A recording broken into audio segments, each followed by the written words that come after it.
Oke, itu judulnya Introduction. Jadi kita mungkin hari ini ada sih jurnal, tapi jurnalnya juga belum, ya masih isi menuju inilah ya, menuju moderate, belum terlalu advance yang pasti.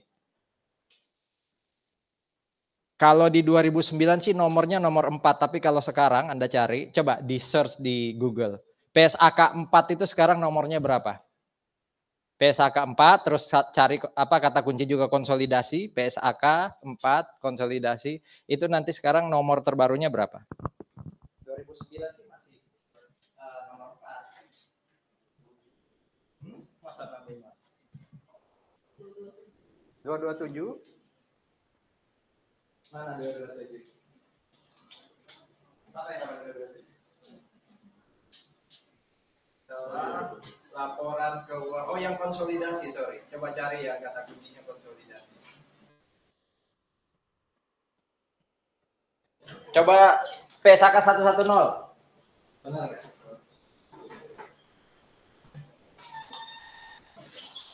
PSAK 110, 110. Apa judulnya?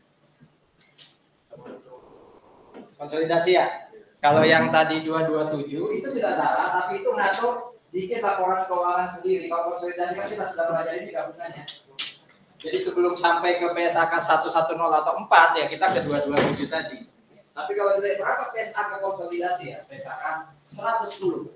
Kalau yang terbaru itu penomorannya udah diganti. Nah, sekarang coba lihat. PSAK ini mengatur tentang penyusunan laporan keuangan konsolidasi. Apa itu konsolidasi? Kalau kita bicara konsolidasi, sekali lagi ada dua istilah kan. Konsolidasi itu adalah kondisi ketika ada dua atau lebih perusahaan bergabung di mana ada perusahaan baru, yang lama tetap eksis, ya kan? Itu dulu kita pelajari waktu kombinasi bisnis awal-awal. Tapi sebenarnya konsolidasi yang kita masuk di sini mulai hari ini ke depan adalah laporan keuangan. Bukan bentuk kombinasi bisnis. Oke? Clear ya? Nah, apa itu laporan keuangan konsolidasi?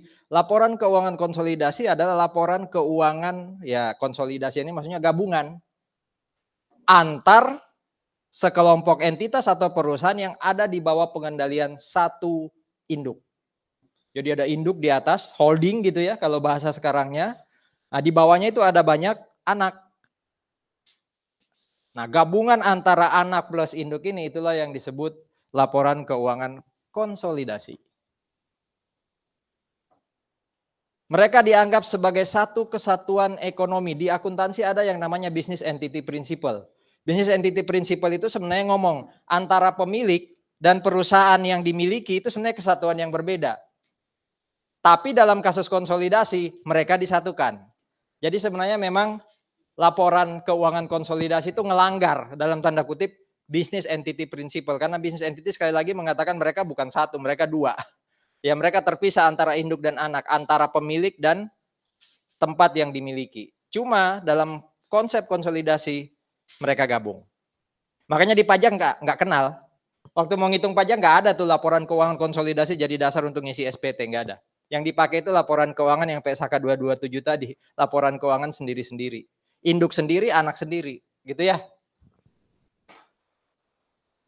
Nah ini definisi pengendalian minggu lalu. Ada dua istilah minggu lalu. Satu pengendalian, satu apa ya? Yang 20 sampai 50 itu apa istilahnya? Pengendalian itu kan kalau kepemilikannya berapa? Saya bisa mengendalikan kalau kepemilikan ke atas, ya kan? 50% ke atas itu pengendalian. Kalau yang 50 sampai 20 itu nama hubungannya asosiasi, tapi apa yang bisa dilakukan oleh pemilik dalam tanda kutip perusahaan yang punya 40% ke perusahaan asosiasinya? Kendali atau apa? Pengaruh. Jadi kalau di atas 50 namanya kendali, kalau yang 20 sampai 50 dia punya pengaruh atau istilah lainnya signifikan, ya kan? Nah, itu yang perlu dibedakan. Kita sudah tinggalkan yang signifikan atau pengaruh minggu lalu waktu kita belajar equity method. Sekarang kita mulai belajar yang kendali. Ya namanya aja kendali, berarti saya bisa kontrol jalannya si anak. Mau milih direktur, saya pakai orang saya ya. Kalau pengaruh saya hanya ngomong, tuh ada orang saya, tolong dong dipertimbangkan. Suara saya didengar tapi nggak mesti didengar. Kalau ini pasti didengar. Ya, itu namanya kendali. Nah, kenapa saya dianggap kendali? Tadi dikatakan kalau kepemilikan saya ya di atas 50%. Kalau pas 50% secara teori kita masih disebut pengaruh. Ya, masih disebut pengaruh. Kepemilikan 50% tadi, di atas 50% tadi itu bisa langsung, bisa nggak langsung. Sepertinya di belakang ada gambarnya nanti ya. Apa yang disebut langsung, apa yang disebut tidak langsung. Apa tujuannya? Tujuannya ya pasti untuk user. Usernya laporan keuangan kan kalau nggak eksternal, internal. Ya, satu-satunya yang internal itu adalah yang pemilik atau owner. Sisanya itu eksternal. Atau mungkin kalau mau diluasin dikit, kalau di AKM disebut capital provider.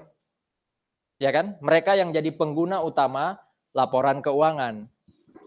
Ya, siapa itu capital provider? 1, pemilik, 2, kreditor. Buat apa mereka lihat laporan keuangan konsolidasi nih? 2 primary user. Ya. Ya pengen tahu kalau digabung grup ini atau holding ini kinerjanya kayak apa? Bagus enggak? Jangan-jangan si induk ini malah jadi keteteran karena punya anak. Atau sebaliknya, anak ini malah jadi jelek sejak dibeli. Ya. Nah istilahnya sekali lagi, apa induk itu? Parent, anak itu apa? Subsidiary. Makanya ada contoh-contoh yang dibuat Pak Arya dan Pak Tony itu P dan S. Kalau saya lebih suka investor dan investee. Ya kan? Investor dan investee. Atau kalau istilah lain, owner itu pemilik atau induk, kalau yang anak itu atau subsidiary itu disebut sebagai emiten. Ya, bisa berbagai macam POV kita pakai. Oke. Nah, mereka dianggap sekali lagi sebagai single company. Agak beda sebenarnya kalau bicara branches. Branches ini apa? Cabang. Cabang saya sudah jelasin, cabang itu bukan karena kepemilikan saham, tapi karena saya mendirikan ya cabang baru. Saya sudah ada dulu, ketika kemudian saya ekspansi, saya dirikan cabang. Tapi kalau induk anak bisa jadi anak ada dulu. Induk kemudian, tapi induk karena lebih superior, beli anak, umpama. Ya jadi kurang pas kalau bicara branches atau division, tapi intinya itu maksudnya anak lah ini ya. Ini para subsidiary. Subsidiary, kan tadi ada anak ya. Katanya mereka harus bikin apa? Laporan keuangan konsolidasi dengan induk kan? Anak pasti bikin laporan keuangan sendiri, pasti. Tadi sekali lagi PSAK 227. Tapi di PSAK 110 bilang, dia dengan induknya harus gabung di laporan keuangan konsolidasi. Terus slide ini ngomong apa? Anak bisa dikecualikan, berarti nggak perlu digabung dengan induk kalau 1, kendalinya itu cuma sementara. Jadi tadi kepemilikan di atas 50% mungkin tinggal hitungan bulan bakal hilang. Ya. Saham saya bakal dibeli, saham si anak bakal dibeli perusahaan lain atau owner lain. Ya jadi kalau per 31 Desember nggak usah bikin konsolidasi. Maksudnya bikin tapi si anak yang tadi akan dibeli oleh perusahaan lain nggak perlu digabung. Karena hanya temporer, nggak panjang kepemilikannya. Kedua, kendalinya itu ya. Nah ini yang unik nih. Biasanya kan kendali itu di atas 50 tadi ya. Ini kendalinya ini katanya tidak terkait dengan kepemilikan mayoritas. Bisa jadi ada kendali tapi bukan karena kepemilikan mayoritas. Sama kayak signifikansi minggu lalu. Saya bisa aja cuma punya 10%, tapi punya pengaruh signifikan. Saya bisa mengendalikan tapi bisa jadi bukan karena di atas 50. Entah apa gitu ya. Contoh yang paling gampang biasanya umpama ya, ada saham yang cuma 1% tapi karena itu dari pemerintah, wah itu bisa mengendalikan. Karena kebetulan BUMN umpamanya contohnya ya. Punya kendali tapi kepemilikan nggak terkait dengan mayoritas saham. Nah kalau kayak gitu, nggak perlu digabung, nggak perlu dikonsolidasikan. Ya, jadi ini pengecualian, anak tidak perlu digabung dengan induk. Masih teori ya. nanti jurnalnya di belakang-belakang. Reporting entity. Ini PSAK 227 nih. Sendiri si induk bikin, si anak bikin sendiri. Tapi ini PSAK 110 nih. Laporan keuangan, gabungan atau konsolidasi. Kalau pusat cabang namanya combine ya. Gabungan. Kalau induk anak namanya konsolidasi. Ya. Oke. Ini yang disebut perusahaan atau hubungan atau kepemilikan tadi ya, 50% atau lebih. Kadang bingung ya, ada yang bilang 50% atau lebih atau di atas 50%. Wes, kalau di soal saya nggak akan ngepasin ya, saya nggak akan ngepasin. Pasti 51 atau 49 gitu ya. Termasuk yang 20, pasti 21 atau 19, nggak mungkin 20 supaya nggak bingung. Tapi theoretically pas 50% belum kendali. 51 baru kendali. Oke, whatever, intinya adalah kepemilikan saya di atas 50%. Nah, ini yang disebut anak atau afiliasi. Artinya ada afiliasi antara induk dan anak. Ya, sering disebut perusahaan anak, sering disebut perusahaan afiliasi. Di pajak itu afiliasi batasannya 25%. Jadi di atas 25% itu dianggap punya hubungan istimewa, dianggap afiliasi. Makanya pajak sangat-sangat melototin kalau ada transaksi antara A dan B, di mana A memiliki di atas 25% sahamnya anak, sahamnya B. Karena antar mereka itu dianggap punya hubungan istimewa. Kalau di akuntansi kan layer hubungan istimewanya 3 ya. 0 sampai 20, 20, 50, di atas 50. Kalau ini pasti nih. Induk punya hubungan langsung ke anak A 90%. Induk punya hubungan langsung ke anak B 80%. Berarti induk dan A itu adalah apa? Istilahnya induk anak. Induk dan B ini juga induk anak. Mereka itu berarti satu grup. Mereka berarti nanti tiga-tiganya harus gabung bikin laporan konsolidasi. Ya. Tapi kalau nanti mungkin di belakang ada contoh. Si parent ini cuma punya B, anggap aja 40%. Berarti dia bukan kendali. Karena bukan kendali berarti konsolidasinya hanya parent dan A nanti. Gitu ya. Nah, ini yang disebut pengaruh tidak langsung. Utamanya dari parent ke B. Parent ke A punya hubungan langsung. 80%. Ya kan? Subsidiary A ke B punya hubungan langsung 90%. Kalau ditanya berapa pengaruhnya atau kendalinya parent ke B? 80% kali 90%, berapa itu? 72%. Gitu ya? 72%. Artinya apa? Kalau konsolidasi berarti terdiri atas parent A dan B. Ya. Ini dianggap satu grup, dianggap satu holding. Gimana kalau yang bawah ini anggap aja 60%. Ini 60%. Gimana? Laporan konsolidasinya siapa saja yang ikut. Jadi parent ke A tetap 80, ini ke bawah 60. Berapa hubungan atau pengaruhnya atau kendalinya parent ke B? Di atas 50 enggak? Parent ke B loh. Kalau A ke B sudah pasti kendali karena 60% kan? Sudah pasti berarti A dan B nanti bikin laporan keuangan konsolidasi, sudah pasti. Kalau parent ke subsidiary pasti karena 80. Pasti ada konsolidasi. Pertanyaannya, apakah perlu ada laporan parent A dan B digabung jadi satu? Kalau tadi berapa nih? 60. Nah, dilihat pengaruhnya parent ke B berapa persen? 80 kali 60 berapa tuh? 48%. Berarti kurang dari 50 kan? Berarti nggak ada laporan konsolidasi yang parent A dan B, nggak ada. Yang ada cuma parent dan A atau A dan B. Paham ya?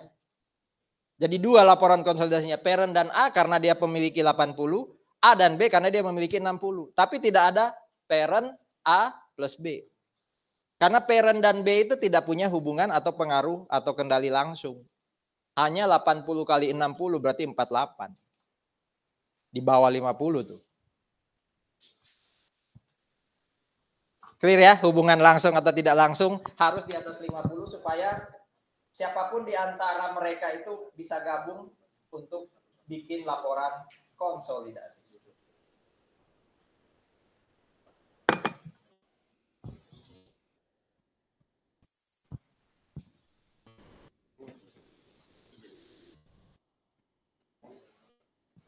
Ada pertanyaan dulu? Saya mulai sama Sofi jadi agak cepat tadi ya. Ini mulai pelan-pelan Sofi. Cukup cepat tadi. Ya Sofi ya. Gara-gara kopi.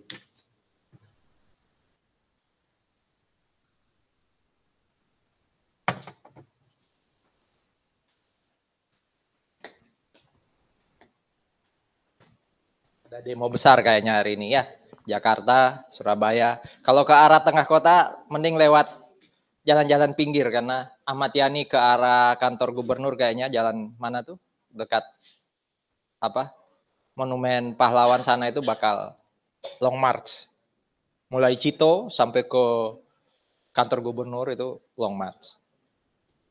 Oke, lanjut. Theoretically soal hubungan parent subsidiary atau induk anak. Sekarang mulai prosedurnya bikin laporan konsolidasi. Laporan induk dan anak digabung dengan cara menambah semua elemen. Jadi asetnya anak tambah asetnya induk. Itu jadi asetnya apa? Konsolidasi. Liability anak plus liability induk digabung jadi liability konsolidasi. Pendapatan, expense juga kayak gitu. Oke, jadi defaultnya digabung akun-akunnya. Anak 10, induk 90 asetnya, berarti konsolidasinya 100. Gitu. Itu defaultnya, mainstreamnya. Nah, lihat di bawah. Lihat di bawah. Untuk rekening atau akun tertentu yang terkait dengan hubungan induk dan anak, masih ingat minggu lalu ya? Ada akun namanya apa? Investment in. Kalau si induk beli, apa nama akunnya? Investment in investi kan? Atau investment in anak, investment in subsidiary, iya kan? Ada ya? Kalau ada akun-akun kayak gitu yang menunjukkan hubungan induk dan anak, apa katanya nih? Di-adjust dan dihapus. Di mana di-adjust dan dihapusnya? Di tempatnya induk, tempatnya anak, atau di konsolidasi? Yang disebut adjust dan eliminasi ini di mana? Anak pasti nggak ada, wong itu nama akun investment in investi. Di anak pasti nggak ada, berarti adanya di induk. Pertanyaan, yang dihapus ini yang di mana? Di induk kah atau di konsolidasi?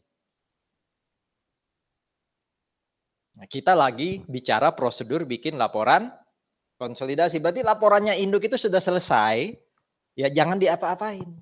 Waktu mau bikin konsolidasi atau gabungan, ya ingat ya, waktu mau bikin konsolidasi, ini dijalankan nih. Berarti kalau ada rekening yang menghubungkan anak dan induk, tolong di-adjust, tolong dieliminasi. Tapi yang ada di induk, contohnya tadi investment in investi, tetap ada. Apalagi akun lain yang minggu lalu sudah kita pelajari yang memperlihatkan hubungan induk dan anak. Selain investment in subsidiary atau investment in investi, apa lagi minggu lalu? Income from investi, ya kan? Kalau investment in investi itu aset, kalau income from investi ya income, berarti di income statement. Ya. Itu juga nanti disesuaikan, dihapus, tapi bukan di laporannya induk, di konsolidasi. Ya. Termasuk kalau ada umpama gini. Mungkin nggak anak jual barang ke induk atau sebaliknya? Mungkin ya. Nah, transaksi kayak gitu yang disebut resiprokal, itu harus dieliminasi. Karena nggak mungkin dong. Kalau konsolidasi itu kan mereka jadi satu kesatuan. Nggak mungkin dong jual ke diri sendiri kan. Konsolidasi kan jadi satu mereka. Berarti nggak mungkin ada transaksi dalam diri sendiri gitu. Berarti kalau ada transaksi internal mereka di luar yang investment dan income tadi, itu juga perlu di-adjust dan dieliminasi. Clear ya? Itu petunjuk dasar atau petunjuk awalnya. Saldo investasi induk di masing-masing anak dieliminasi sesuai persentase kepemilikan. Ya kalau punya 20% ya, punya 60% ya eliminasinya 60%. Pokoknya di atas 50% kan tadi ya. Ini tadi yang saya terangkan. Kalau ada resiprokal, penjualan kah, inventory dilepas, jual aset kah, itu tolong harus dieliminasi. Tapi ini kata-katanya apa? Dieliminasi seluruhnya. Kalau yang investasi tadi eliminasinya sesuai persentase. Ya. Apa namanya tadi di luar investment dan income tadi? Namanya reciprocal account. Jadi kalau di luar investment, investee, di luar income from investee, itu harus seluruhnya dieliminasi. Kalau hanya income dan investee tadi, dieliminasi sesuai kepemilikan. Mulai naik nih, kita harus mulai hafal gitu ya, mulai ingat prosedur ini. Tapi nanti kita praktek di hitungan. Kalau ada kerugian dan keuntungan, tapi belum direalisasi, ya, unrealized, dan itu karena transaksi internal, induk anak atau anak induk, maka itu juga harus diapa katanya? Dieliminasi. Maksudnya gini, apa itu contoh unrealized profit? Namanya aja unrealized profit, profit tapi belum realisasi. Anggap aja induk ya, induk itu jual barang ke anak. Harga pokoknya 8. Jualnya ke anak 10. Berarti kan ada profit yang diharapkan induk ke anak ya, 2. Harapannya inventory tadi dijual anak ke pihak lain. Oke. Ada profit dari induk 2. Ya. Karena harga pokoknya 8 dia jual 10. Ternyata sampai akhir tahun waktu mau bikin laporan keuangan, inventory di anak tadi belum kejual ke orang lain. Ada profit tapi belum realisasi. Nah, itu nanti di tempatnya induk dihilangin tuh. Waktu mau bikin konsolidasi ya, maksudnya itu nggak ada tuh. Jadi unrealized profit karena transaksi internal ya, dalam afiliasi tadi harus dieliminasi. Clear? Pokoknya kalau ada transaksi internal dalam afiliasi atau grup, itu pasti dikonsolidasi hilang. Karena logikanya nggak mungkin bertransaksi dengan diri sendiri. Ya, konsolidasi itu kan diri sendiri antar mereka.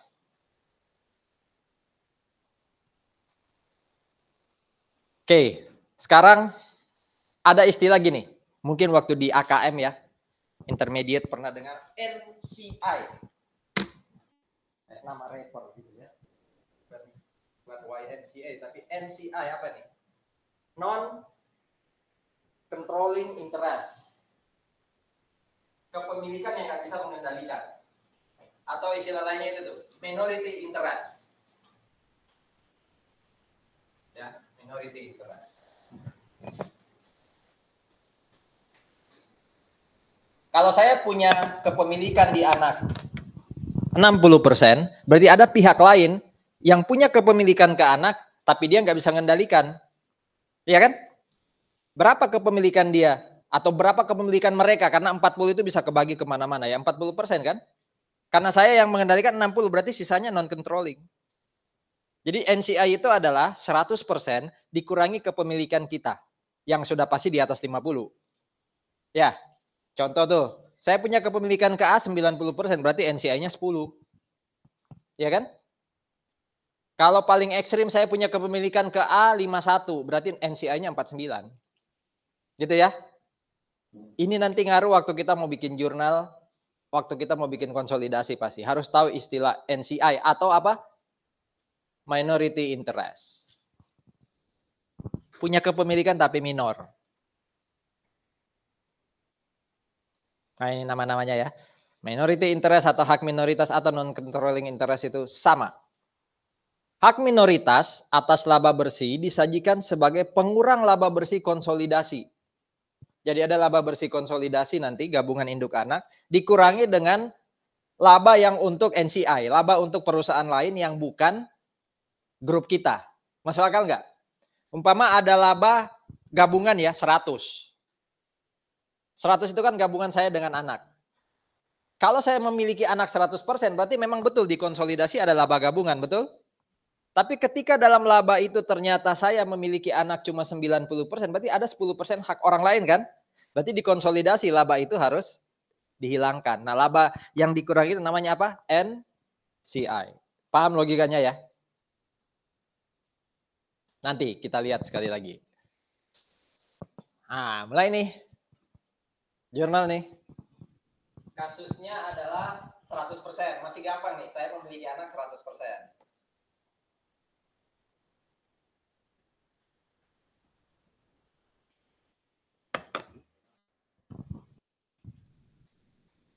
Beli 100% sahamnya anak, ya, parent beli 100% sahamnya anak, harganya 40.000. 40.000 itu sama dengan book value dan market value-nya anak. Jadi gampang nih, beli 100%, book value dan market value-nya sama. Berarti nggak ada selisih antara 40.000 dengan nilainya anak ya. Berarti nggak ada apa? Kalau ada selisih istilahnya apa yang muncul biasanya? Hah? Kalau beli, ya beli saham atau melakukan kombinasi bisnis, lalu ada selisih antara uang yang saya bayar dengan nilainya anak, namanya apa? Apa? Goodwill. Ojo laliku. Ya, gain itu muncul kalau selisihnya kurang. Jadi nilainya lebih tapi saya bayar kurang, itu baru gain.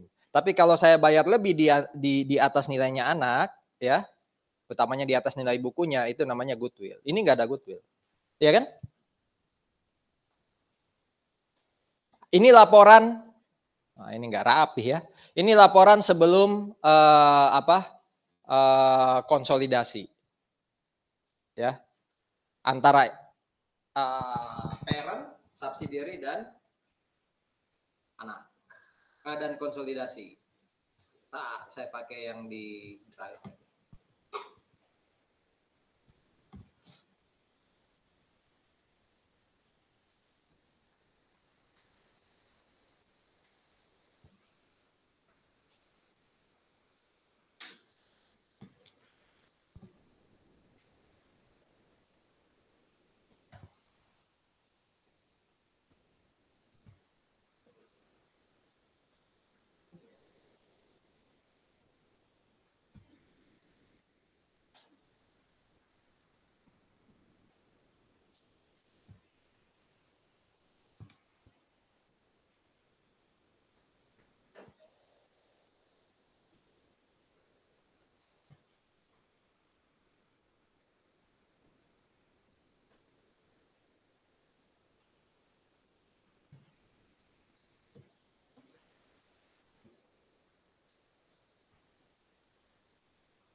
Nah, ini lebih rapi.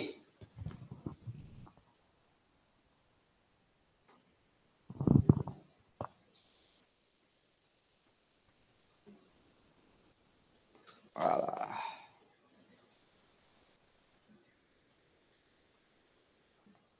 Oke.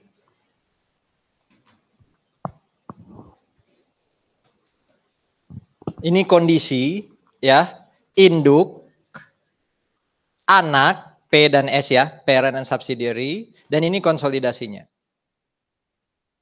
Tadi dikatakan induk membeli 100% saham anak pada harga 40.000, sama dengan nilai buku dan nilai pasar. Ya, sama dengan nilai buku dan nilai pasar. Nih, ini nilai bukunya 40.000 kan? Nilai buku net asset itu apa? Equity kan? Nah, ini nilai bukunya 40.000, sama dengan uang yang dikeluarkan oleh induk. Ini dulu, ada diskusi dulu. Di total semua tuh. Ya, 20 plus 10, 45 plus 15. Oke. Di sini ketika dikonsolidasi, Hilang kan ini ya?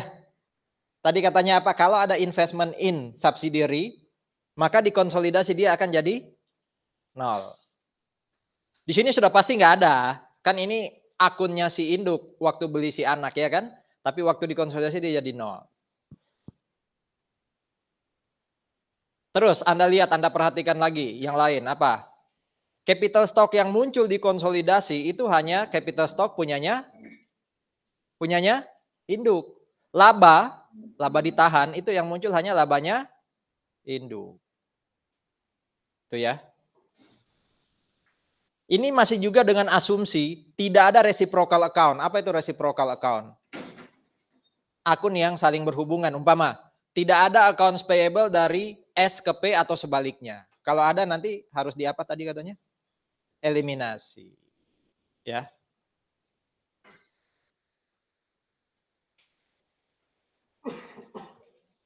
Untuk menghilangkan hubungan resiprokal antara P dan S dengan net asetnya S, maka tadi investmentnya dihapus. Investmentnya kan di debit nih, ini kan aset tuh, berarti dia di kredit. Kedua adalah net aset atau equity-nya si S itu juga dihapus. Equity kan di kredit, berarti kalau dihapus taruh di debit. Makanya 30 dan 10 yang ini nih hilang. Ya, di sini nggak muncul dia. Itu jurnal untuk menghapus investment in S, menghapus capital stock di Skelly, dan return earnings di Skelly. Ini jurnalnya. Silakan kalau mau di capture ininya. Nanti saya bikin lebih rapi lah. Supaya Anda belajarnya lebih enak.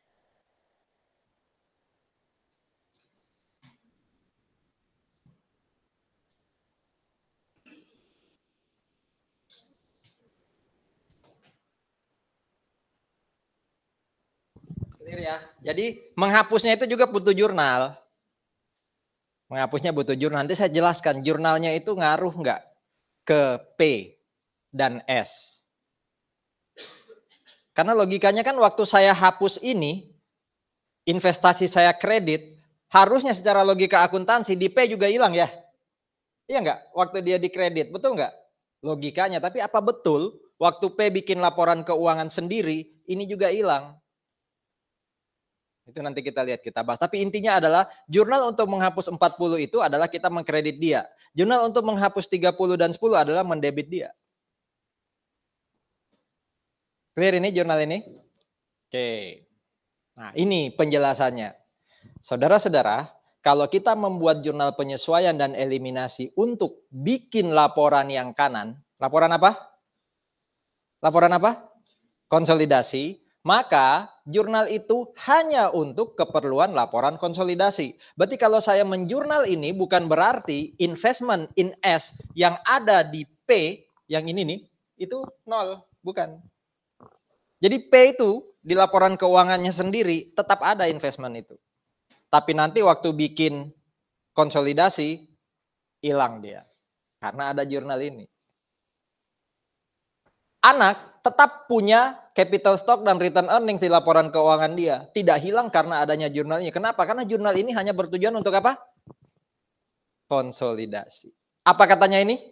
Tidak diposting baik oleh induk maupun anak. Jadi ini kayak sistem akuntansi yang tidak langsung nyambung ke laporan keuangan induk dan anak. Ini cuma nyambung di mana? Konsolidasi aja.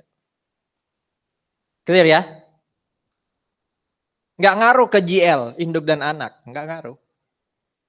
Induk anak tetap ini, posisi terakhirnya itu ini, induk anak cuma ini. Nah kita sekali lagi butuh jurnal eliminasi dan adjustment hanya untuk bikin konsolidasi. Itu prinsip besarnya. Clear?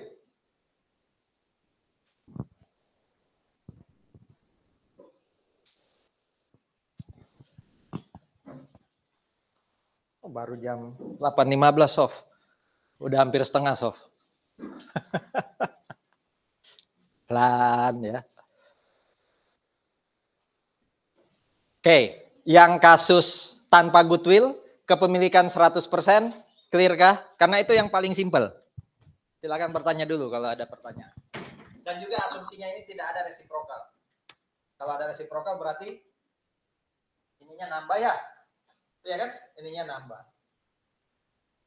Terus ada minggu lalu tuh, jurnal selain apa namanya? Selain untuk ngakuin investasi karena anak laba, jurnal untuk mengakui dividen. Ada jurnal lain. Apa jurnal apa tuh? Masih ingat? Waktu kita bahas pengaruh. Ketika ada perbedaan antara book value dan fair value, ada selisih. Apa yang kita lakukan? Ada yang masih ingat? Periodic charges. Di sini nggak ada. Kenapa nggak ada periodic charges? Karena FV dan DV-nya sama. Nanti kita lihat kalau ada selisih. Ini kan masih yang paling gampang. Membentuk pola pikir dulu lah. Jangan membentuk pola pikir udah dikasih yang sulit-sulit.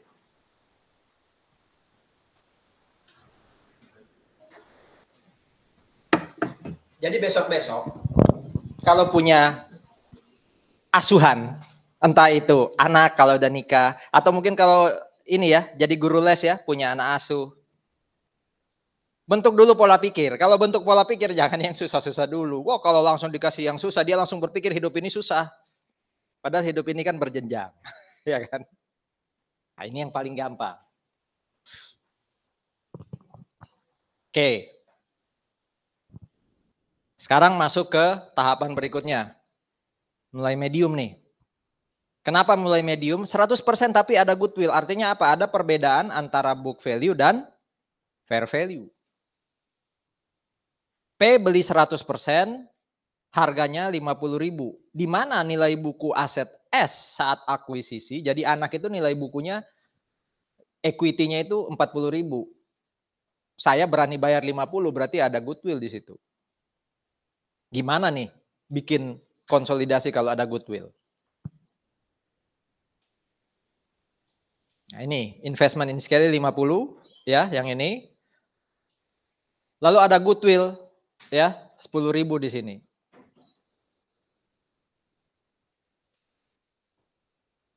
Bagaimana tuh nanti pengaruhnya ke pembuatan laporan keuangan konsolidasi? Yang pasti investmentnya hilang ya. Investmentnya hilang. Ya. Terus kalau di bagian equity, apa kira-kira ngaruhnya? Pasti nanti equity-nya anak hapus ya di sini ya. Yuk kita lihat yuk. Proses penjurnalannya sampai ketemu yang kanan. Jadi yang kanan ini sebenarnya di jurnal dulu baru ketemu yang kanan ya kan? Ingat jurnalnya hanya berlaku untuk bikin yang kanan. Capital stock dan return earning yang kita debit itu asalnya yang ini. Itu di debit. Makanya di sini hilang. Clear? Untuk yang C dan R.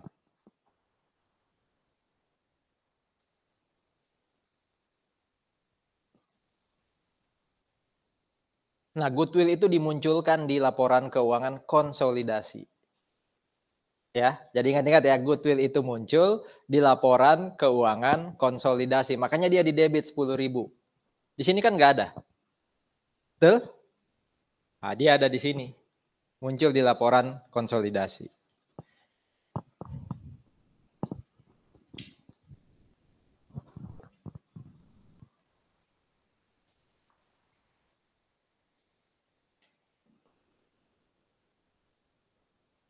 Investment in scale tadi. Katanya kan kalau ada akun investment di induk ya, maka di gabungan dia hilang. Nah, ini kan aset, berarti dia harus dikredit. Debit, kredit, ada pertanyaan? Jadi kalau ada goodwill, satu, goodwillnya dimunculkan di aset. Ya. Kalau itu negatif goodwill, berarti nanti saldonya atau dia ditempatkan di kredit, ya kan? Apa nama akunnya kalau negatif goodwill? Bargain purchase, ya kan? Itu di kredit pasti, kalau goodwill di debit. Kedua, hapus investment. Yang ada di induk tadi hapus, karena investment itu aset, taruh dia di kredit. Ini sama kayak kasus yang simple tadi. Equity-nya anak, pasti dihapus. Equity itu kan kredit, berarti taruh dia di debit. Jadi sebenarnya kalau goodwill ini dihapus, ini sama kayak jurnal yang satu tadi kan? Betul ya? Nah ini karena muncul goodwill, goodwillnya di debit. Itu yang baru di kasus kedua. Gimana ngitung goodwill? Ya tadi, Saya keluarin uang 50, tapi nilai buku equity-nya anak cuma 40. Itulah goodwill. Dan goodwill itu kan sudah kita pelajari sejak intermediate, bahkan di awal-awal sudah kita ulang lagi apa itu goodwill. Kasus kepemilikan 100% ada goodwill, sampai di titik ini atau jurnal ini ada pertanyaan?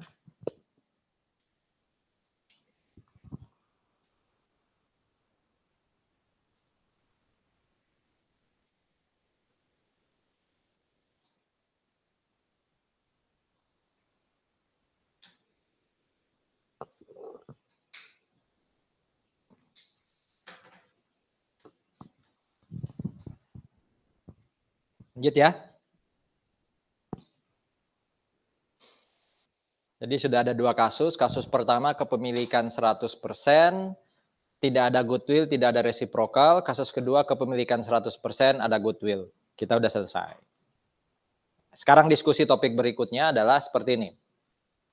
Dalam konsolidasi, ya, sekali lagi, itu saya tadi sempat sebut ya, ada teori atau prinsip yang namanya business entity principle. Atau di sini disebut entity theory. Apa tadi bunyinya? Antara induk dan anak, itu sebenarnya kesatuan yang berbeda. Seluruh aset dan liabilitas anak, ya, itu dilaporkan 100% dalam fair value berdasarkan harga yang dibayar oleh P. Seluruh aset dan liabilitas S, ya, dilaporkan 100% dalam fair value, ya, dalam berdasarkan harga yang dibayar oleh P. Itu nggak masalah. Ada nilai, ada term atau istilah baru yang sekarang kita pelajari. Ada yang namanya implied value. Ya, implied value. Implied value ini yang nanti akan dipakai untuk menentukan berapa controlling interest atau CI, berapa NCI, dan berapa goodwill. Jadi kita harus paham dulu gimana ngitung implied value. Karena kalau kita salah atau tidak bisa ngitung implied value, 3 itu nggak bisa kita dapat, CI, NCI, dan goodwill.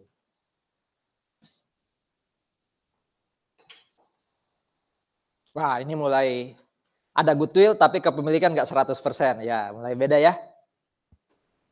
Parent beli 90% sahamnya subsidiary, harganya 45.000. Nilai bukunya equity-nya subsidiary itu 40.000. Sekarang coba belajar lihat rumusnya implied value.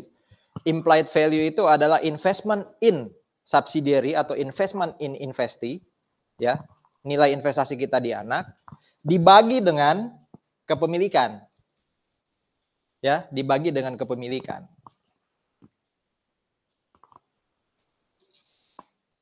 Ini bukan nilai real ya, nilai estimasi. Logikanya gini, kalau saya beli kepemilikan anak 80% pada harga 80.000, berarti kan masih ada 20% dimiliki orang lain kan? Berarti sebenarnya nilainya anak itu berapa? Secara total. Saya miliki 80, saya bayar 80.000, berarti nilai anak secara total sebenarnya berapa? 100 kan? 80 di saya, 20 di lain. Logika itu yang dipakai. Kalau anak saya beli 90% 45.000, berarti masih ada nilai lain yang dimiliki orang lain, kira-kira berapa ya? Ya cari 10%-nya. Gimana caranya? 45 bagi 90 itu 100%-nya. Itu namanya implied value. Buat apa kita ketemu implied value? Kita bisa ngitung NCI. Gimana ngitung NCI? Implied value kurangi dengan investment. 50 kurangi 45, itulah NCI. Ya. Iya kan logikanya gitu kan? Kalau saya punya 90%, ada 10% milik orang lain kan? Berapa nilai orang lain ini ya? Itu sudah dihitung pakai rumus itu, 5.000. Jadi matematika juga di sini. Ya. Masuk ya logikanya ya?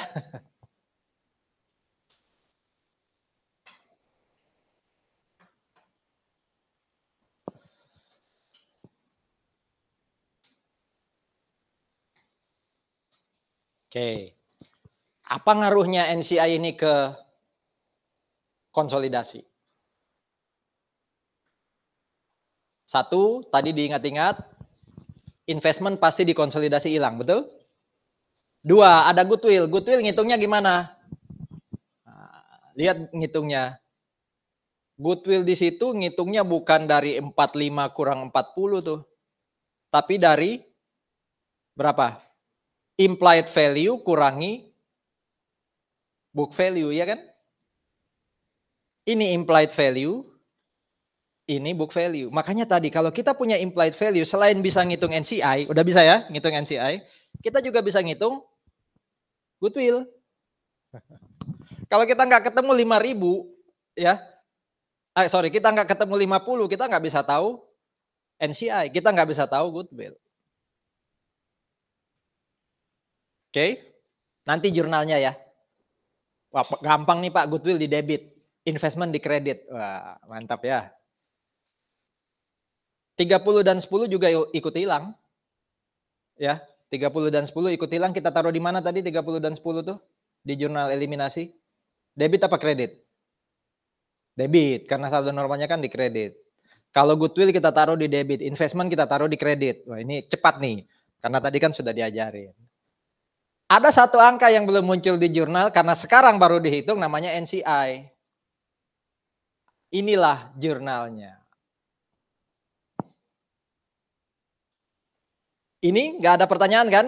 Karena equity itu di kredit, waktu kita eliminasi dia di debit. Goodwill karena dia dimunculkan sebagai aset, dia di debit. Investment karena awalnya aset, dihapus taruh di kredit. Ini yang baru NCI.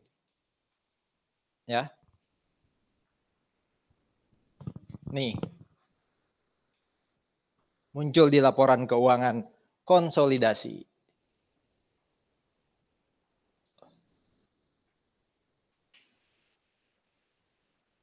Kenapa dia di kredit? Karena tempatnya di ini aset sendiri, di kirinya sama dengan, kanannya kan liability plus equity kan. Nah ini tempatnya di kanan. Berarti saldo normalnya di kredit nih. Itulah makanya kenapa NCI ditaruh di kredit. Itu logika pertama. Logika kedua adalah coba lihat dari mana 195. Biasanya total liabilities and equity itu kan 70 tambah 120, betul? Sekarang jadi 195 karena ada 5.000. Berarti 5.000 itu menambah mereka kan? Mereka ini saldo normalnya di mana? Liability dan equity. Kredit. Ini menambah kan? Karena menambah maka NCI saldonya kita kredit. Capital stock dan RE itu eliminasi, investment in Skelly itu eliminasi, goodwill sebenarnya bukan eliminasi, tapi apa tepatnya? Kalau eliminasi nggak muncul dong di sini, ini muncul. Berarti ini sebenarnya jurnal apa kalau ada goodwill? Ini penyesuaian, iya nggak? Bukan menghapus. NCI awalnya nggak ada, mana? Di sini nggak ada ya, di P dan S muncul di konsolidasi. Berarti ini sebenarnya adjustment. Jadi ini sebenarnya tepatnya apa? Jurnal adjustment dan eliminasi. Kapan yang full eliminasi? Contoh yang paling pertama tadi, yang 100% tanpa goodwill. Itu full eliminasi, yuk. Mana tadi? 100% tanpa goodwill. Nih, ini full eliminasi. Betul? Ini bukan eliminasi. Kenapa? Kenapa bukan eliminasi? Karena ada goodwill muncul. Kalau ini apalagi nih? Muncul lagi NCI dan goodwill, berarti nggak full eliminasi. Itu cuma istilah ya, tapi intinya inilah jurnal adjustment atau eliminasi yang harus dibuat ketika kasus ketiga muncul, yaitu ada goodwill dan muncul NCI. Berarti kepemilikan kita nggak 100%. Ada diskusi?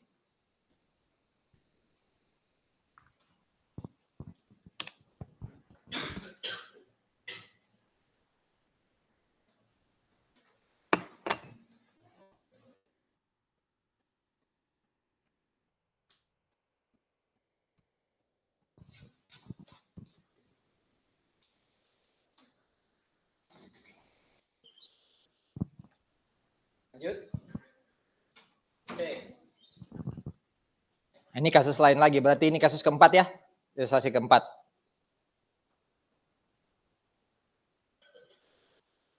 Apa bedanya? 90% ada goodwill. Lah, sama dengan ini. Apa bedanya ini? 90% ada sama, apa bedanya, Bingki? Ada nomor 2 itu apa namanya tadi? Apa istilahnya?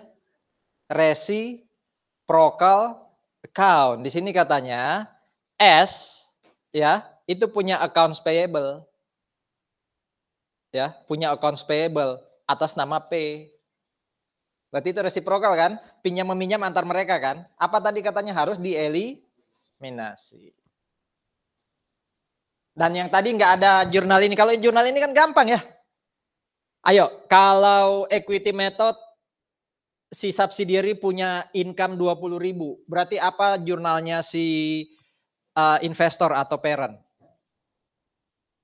Kalau dia punya si anak dapat income, berarti kan investment nambah income di kredit. Betul kan?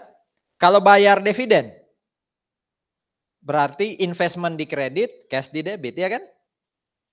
Ini kan jurnal yang sudah kita pelajari sejak minggu pertama dan kedua kan, kalau yang ketiga. Nah, yang kita mau lihat yang kedua. Yang nomor 1, tadi sudah kan? Kasus kedua ya? Sudah tadi yang nomor 1 tuh. Ya, kita ulang lagi yuk.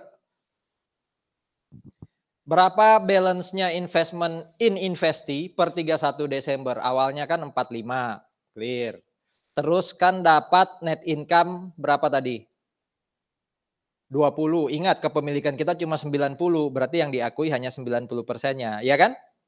Lalu kita atau anak itu bayar apa? Dividen 10, kita akui 90%-nya. Kenapa dikurangi? Karena investasi kita berkurang kan? Equity method, ingat. Berarti investasi awal 45, investasi akhir 54. Clear?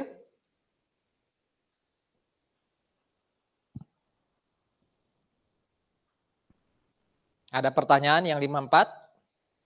Ini bagian dari minggu kedua equity method waktu itu. Tapi silakan kalau ada yang mau ditanyakan dulu.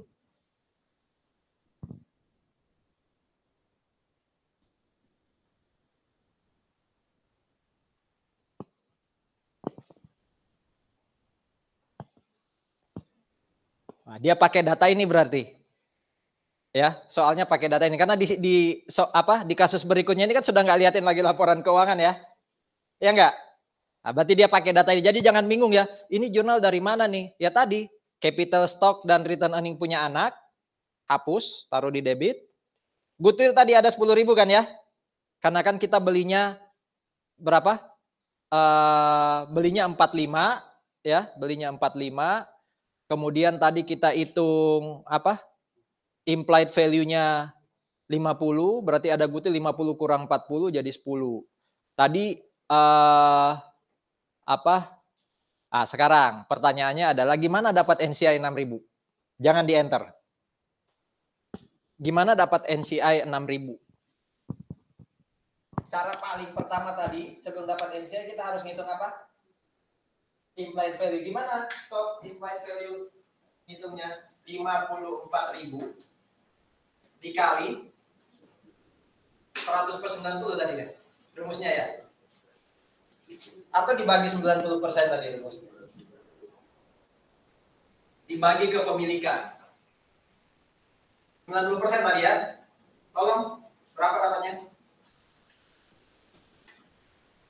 60.000 kah?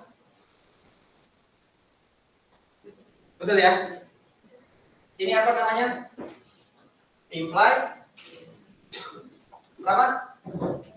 Oke, berarti 60.000 implied value ya.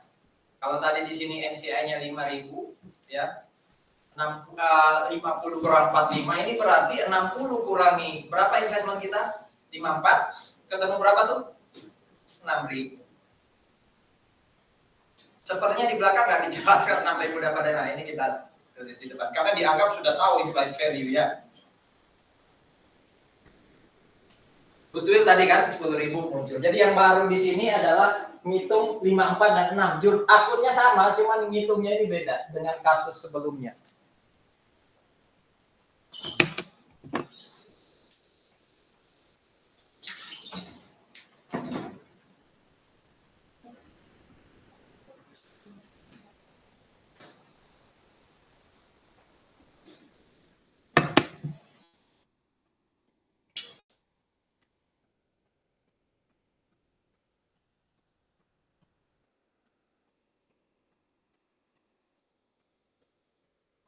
Nanya. Enggak nanya 9.15 selesai. Saya lihat tadi malam slide-nya tuh. Kok dikit nih. Kalau saya dianggap terlalu cepat, balik lagi nggak apa-apa. Ayo, apa yang nggak jelas di belakang. Jadi saudara-saudara, kuncinya itu bukan cepat atau lambat, tapi jelas atau tidak. Gak apa-apa cepat asal jelas. Ya. Lambat ya jelas ya, kasihan. Semoga lambat juga makin jelas ya.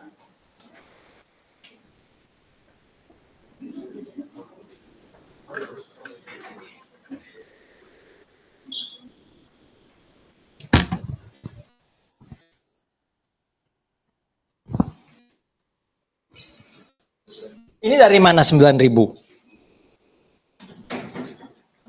Ini dari mana? Tadi dapat dividen ya? Iya kan? Dividen. Kenapa kayak gitu jurnalnya? Kenapa kayak gitu jurnalnya? Padahal minggu lalu yang kita pelajari yang tadi baru saya bahas, gimana jurnalnya kalau si induk dapat apa? Dividen dari anak. Ayo kita bahas dulu kalau si induk dapat dividen dari anak. Investment in. Berkurang ya kalau dividen ya. Anggap aja belum dibayar ya, masih pengumuman. Kan debitnya itu kalau nggak cash, apa? Dividend, receivable ya kan? To investment, betul? Ini jurnalnya siapa? Induk. Ya kan? Jurnalnya Induk. Jadi ini jurnal Induk, ini nggak dibuat lagi. Tadi saya sempat singgung, ini jurnal Induk. Sekarang kita mau buat apa sih? Konsolidasi kan? Di anak jurnalnya gimana di anak? Waktu bagi dividen.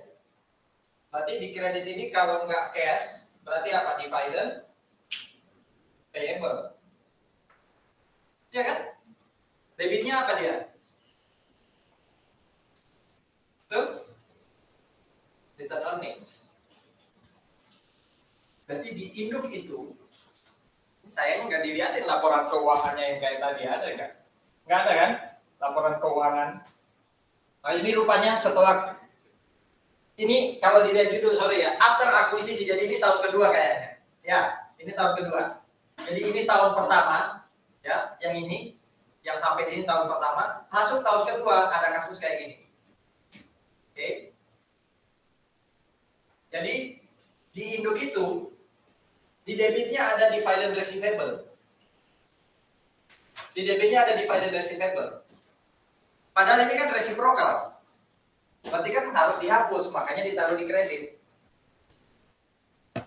Di anak ada apa? Dividend payable, harus dihapus. Ya, harus dihapus. Makanya ditaruh di debit.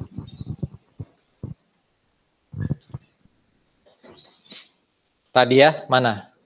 Dividen. Kalau ini kata-katanya bukan declare, tapi paid, nggak ada jurnal ini. Jurnalnya kan cash ya. Kalau paid itu berarti cash, betul? Kalau cash nggak ada jurnal reciprocal ini nggak ada. Ini kita buat karena masih declare. Declare itu berarti dijanjiin, baru dijanjiin, belum direalisasi. Clear ya? Tapi kalau sudah kata-katanya paid, ini nggak ada dividend receivable, nggak ada dividend payable, berarti nggak perlu bikin jurnal eliminasi. Sudah bentuknya realisasi kok. Ya kan? Ini buat apa? Ini buat apa? Ini untuk keterangan nomor 2. Di induk ada jurnal apa di induk? Di induk ada jurnal apa?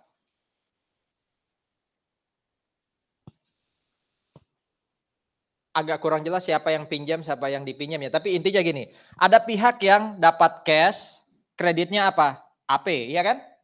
Ada pihak yang keluar cash karena minjamin, debitnya apa? AR. Nah ini AR-nya ditaruh di kredit, AP-nya taruh debit. Karena dieliminasi. Ya. Karena ada apa tadi? Reciprocal. Ya.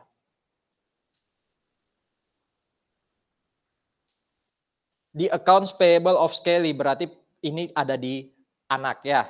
Anak minjam ke induk. Berarti ini waktu anak pinjam ke induk, ini anak jurnalnya. Ini induk jurnalnya waktu minjamin. Nah itu dihapus, dieliminasi. Apa jurnal eliminasinya? Tuh, yang bawah. Clear?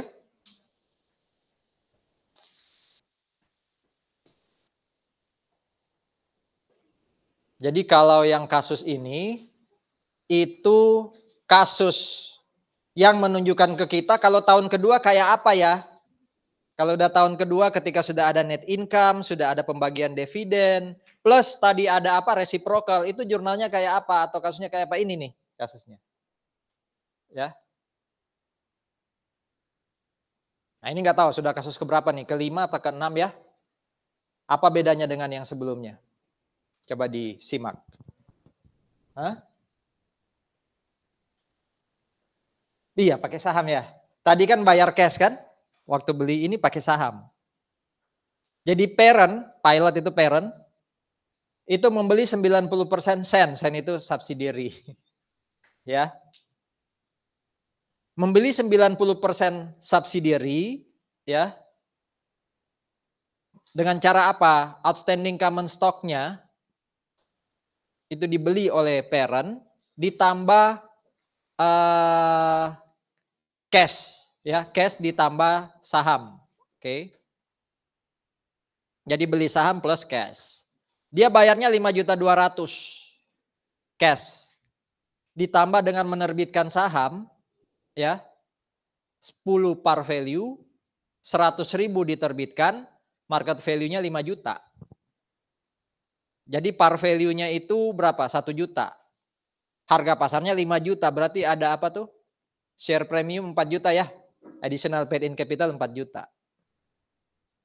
Ada biaya tambahan 200.000 dan itu diakui sebagai expense. Jadi di luar angka ini, ya, di luar angka yang atas itu ada biaya tambahan 200 dan itu jadi expense.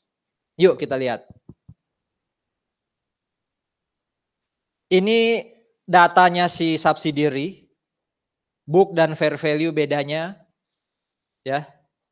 Nah, di sini mulai apa? Kita harus lihat ada selisih. Sehingga nanti kalau ada selisih butuh apa tadi? Periodic charges. Mana aja yang ada selisih? Inventory. Inventory itu over atau undervalued? Harusnya 600, dia cuma catat 500, berarti undervalued ini. Other current asset sama land, harusnya 800 dicatat 600, berarti undervalued 200. Building, undervalued 1000. Equipment, equipment overvalued 300. Jadi di kanannya ini ada nggak di belakang ya? Nggak dilihatin ya? Nah, Anda catat sendiri di Excel atau di apa tuh di PPT Anda bikin kolom baru di kanan, berarti ini ada selisih 100, itu disebut sebagai undervalued. Kenapa undervalued? Karena di pasar 600, dia cuma 500 nyatatnya. Sebaliknya kalau kayak equipment, ini overvalued, di pasar cuma 1.700, dia nyatat 2.000. Itu dulu. Itu aset. Kalau liabilities? Liabilities, notes payable tuh. Notes payable berarti terjadi overvalued 100 ya.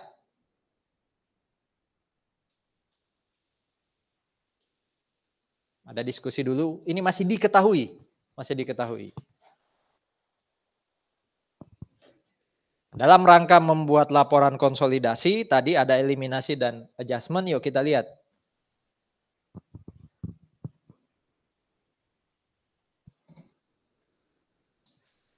Ini bukan jurnal eliminasi, tapi jurnal pengakuan oleh parent, betul?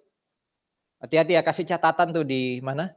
Di PPT supaya nggak bingung. Ini jurnal waktu parent akuisisi subsidiary, bukan jurnal eliminasi untuk bikin konsolidasi ya. Ini kan, jurnal ini kan dibuat oleh induk. Bukan jurnal eliminasinya konsolidasi. Ini masih jurnal di induk. Yang sudah kita pelajari minggu lalu. Jadi dia terbitin saham 1 juta. Dari mana 1 juta tadi? 10 par value kali 100.000. Ya. Makanya common stock atau apa? Share capital, ya kan? Terus ada share premium atau additional PIC 4 juta. Dari mana 4 juta? 5 juta kurangi share capital yang 1 juta. Makanya ada share premium 4 juta. Ya. Jadi dia katanya tadi nerbitin saham ditambah cash. Ya, nerbitin saham ditambah cash. Di mana total nilai yang dikeluarkan itu 5,2. Tambah cash 5,2. Berarti 5,2 ditambah saham itu investmentnya jadinya 10,2. Jadi 5,2 itu rupanya cashnya. Ditambah saham. Sahamnya nilai pasarnya 5 juta. Berarti kan sebenarnya investasinya jadi 10 juta 200. Yang hijau ada pertanyaan? Sekali lagi, itu jurnal yang dicatat oleh oleh parent, oleh induk ketika beli subsidiary. Yang bawah itu ini. Jurnal yang biru. Masih dibuat oleh siapa? Siapa yang buat jurnal yang abu-abu tuh? Parents. Oke.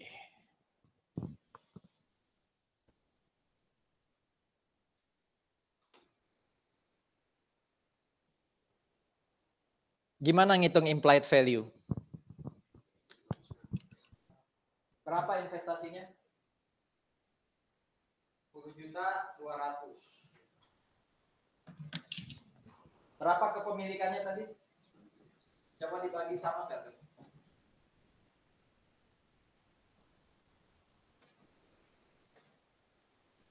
Ketemu 11,333 kan? Betul ya? Oke, implied value 11,333 itu ada di sini gitu.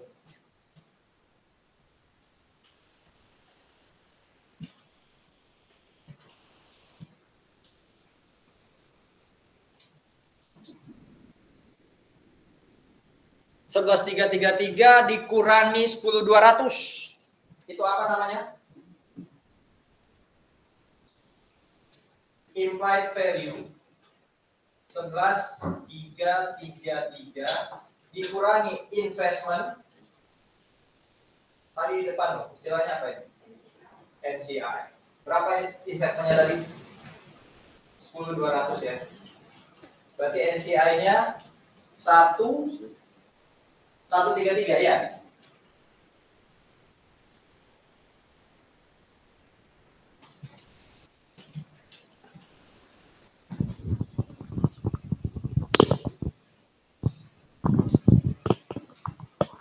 Book value of interest acquired itu 5,9. Dari mana 5,9?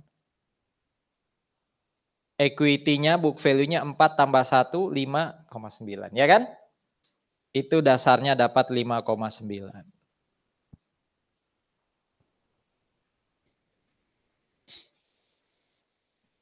Nah, berikutnya adalah ngitung excess fair value di atas book value.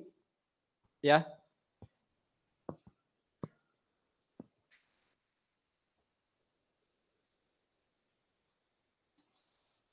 Excess fair value di atas book value.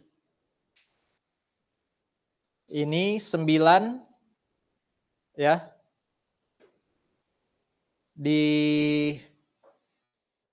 Ini kan aset ya.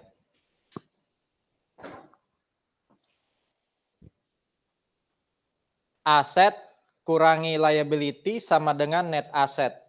Berapa asetnya tuh? 9.000. Pelan-pelan ya. Biar bisa kita konfirmasi nilai yang belakang. Ini fair value sekali lagi. 9.000 kurangi liability-nya berapa? Fair value yang liability. 2.000. Ini 2.000. Berarti net asset yang fair value berapa? 7.000.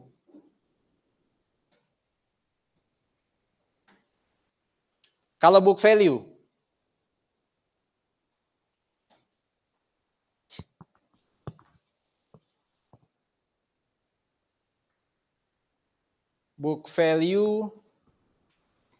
tinggal dilihat aja tadi. Book value-nya berarti 5.900 ya. Book value-nya 5.900. Dari net asset.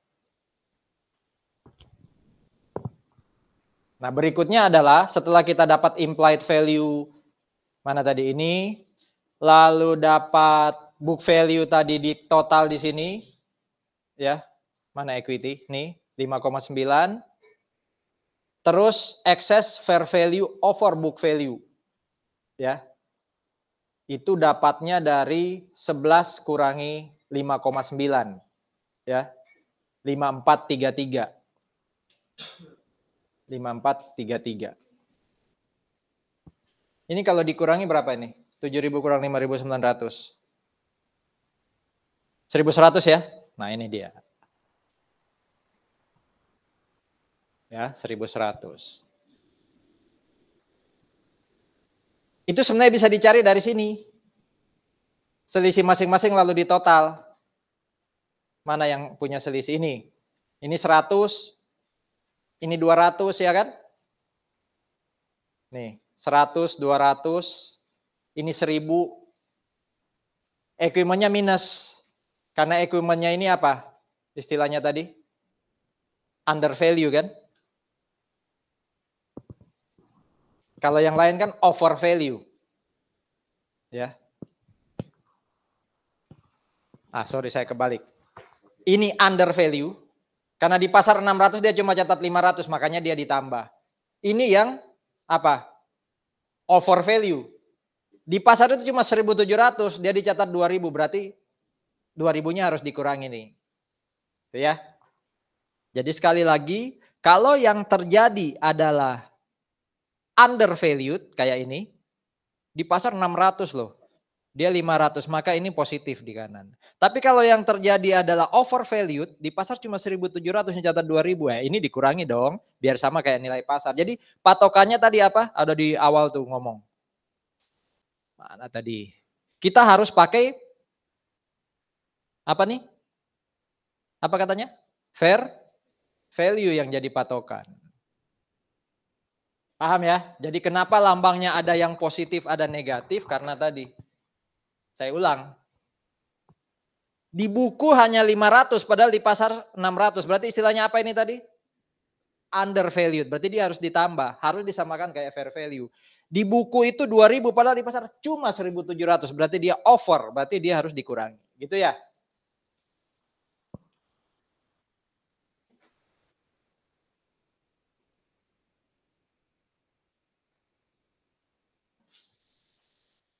Tapi kenapa ini sama loh kondisinya? Lebih besar book value, ya, di pasar itu 1.300, ya, book value-nya 1.400.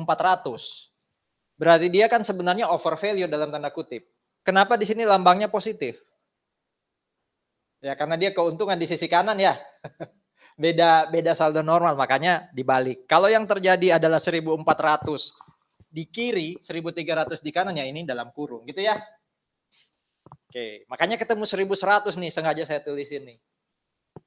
Tapi total eksesnya kan 5433, berarti selisih satunya itu masuk ke goodwill. Ya. Jadi kita hitung dulu ya, berapa fair value 7.000, berapa book value 5.900. Kalau secara total yang terjadi apa ini? Undervalued, betul? Di pasar totalnya 7.000, kita cuma nyatat di buku 5.900, berarti terjadi undervalued, ya. Nah, 1.100 itu tadi, itu nanti ditandingkan dengan apa? 5433 tadi, kelebihannya kan. Nah, selisihnya itu yang nanti masuk sebagai goodwill. Ya. Patokan awal pasti harus implied value dulu. Nih, jangan lupa. Dapat NCI tadi, ya. Terus ngitung ini sebenarnya diketahui di soal. Pokoknya nilai bukunya equity si anak, ya kan? Kurangi implied value dengan nilai buku anak, ketemu angka. Nah, angka itu tandingkan dengan selisih fair value dan book value. Kalau masih ada selisih itu goodwill. Ya. Maksudnya selisihnya positif. Tapi kalau sampai seumpama ya, selisih antara fair value dan book value itu melebihi 5433, berarti yang terjadi apa? Negatif goodwill atau bargain purchase. Oke, ini dulu. Ada pertanyaan?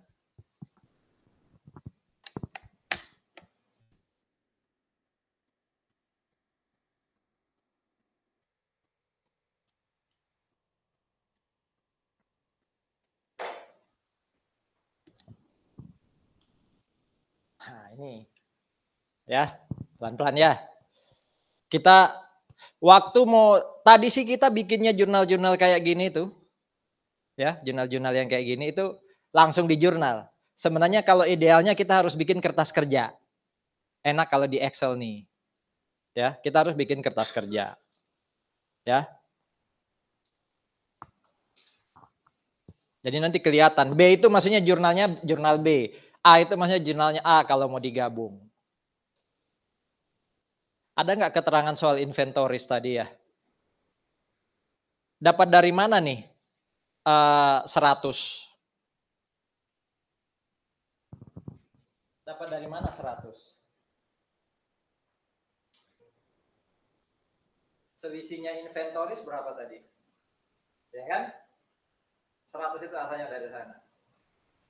Sehingga nanti ketika ini kan harusnya 900 plus 500. Berarti kalau di total harusnya 1400 ya. Dia bertambah 100. Kenapa bertambah 100? Kenapa bertambah 100? Karena di laporannya siapa tadi? Anak, dia under atau over? Dia under atau over? Under kan? Berarti waktu kita mau bikin konsolidasi, kita harus pakai 600 bukan 500. Makanya inventory di sini di debit.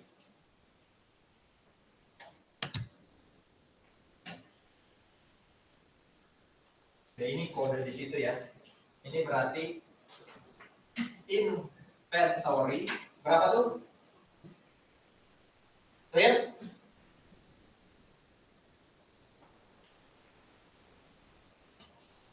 Ini untuk penyesuaian, bukan eliminasi. Penyesuaian, nambah nilai inventory, kita sesuaikan dengan nilai pasar, dengan fair value. Dari mana 200 itu? Si land. Lihat aja land. Dia over atau under value? Under. Berarti nilai anak itu harusnya 800. Kita cuma anak hanya nyatat 600 ya. Kita tambahin waktu bikin laporan konsolidasi. Ingat ini jurnal untuk konsolidasi toh ya. Bukan berarti nanti anak akan merubah jadi 800 di laporan dia. Ya. Berapa selisihnya tuh?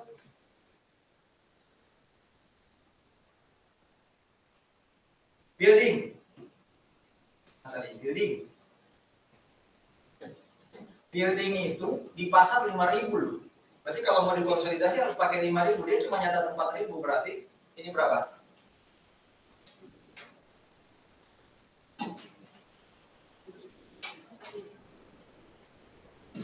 Ya kan? Fair. Equipment. Equipment yang terjadi apa?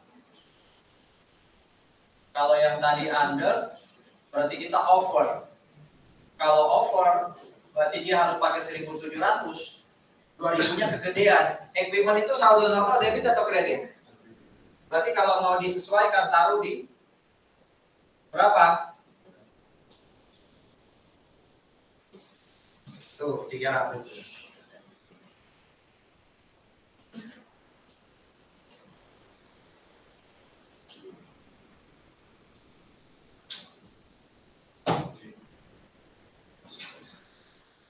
Tadi muncul goodwill ya? Goodwill tadi waktu kita hitung berapa tuh?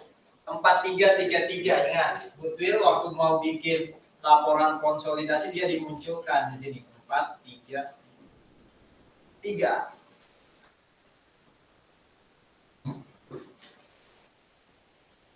Nah, ada excess tuh 5433. Ya, 5433. Lebih banyak atau lebih besar implied value daripada book value? Ya, lebih besar implied value daripada book value. Berarti book value-nya itu nanti, book value apa sih ini tadi? Sorry. Book value-nya si subsidiary akun apa tadi? 5.900 itu book value-nya apa? Subsidiary akun apa? Ayo. Dari mana dapat 5.900 tadi? 4.000, 1.000, dan 900. Berarti akun apa? Equity. Equity-nya di book cuma 5.900. Padahal implied-nya berapa? 11.333. Berarti lebih tinggi ya. Berarti equity-nya seakan-akan apa? Under value. Berarti harus ditambah. Kalau ditambah taruh di debit atau di kredit. Saldo normal equity di mana loh? Nah, berarti di sini ada apa tuh namanya? Unamortized excess berapa tuh? 5, 4, 3. Dari mana itu? Tadi udah kita hitung sebelumnya. A-nya nanti ya, kita buat jurnal yang B dulu. A itu maksudnya pasangannya nanti jurnal A. B itu semua satu jurnal, makanya itu tuh. Tadi ganti. Ada lagi kan di belakang? D. Oh ada lagi 100. Notes payable tadi, ya, notes payable tadi nilainya itu yang di pasar 1.400. Ternyata di kita 1.300. Ya, sorry, di pasar 1.300, di kita 1.400. Berarti dia harus dikurangi kan? Ya enggak? Notes payable kan di kredit. Kalau dia dikurangi berarti harus di debit. Betul? Sini ya. Saya taruh atas ya, sorry kalau nggak urut. Berapa? 100. Ada lagi nggak yang B? Nggak ada ya? Nggak ada ya? Tolong di total debit dan kreditnya sama nggak? Totalnya 5.733 yang debit, benar nggak?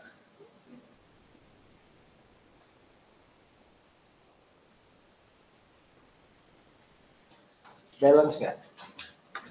Balance ya? Itu saya mindahin. Jadi sebenarnya ya kertas kerja ini itu baru bisa dibuat kalau kita udah bikin jurnal sana. Atau mungkin waktu Pak Tony dan Pak Arya bikin ini, udah deh sudah ada di sini kok. Nah ini saya pelan-pelan ke sana.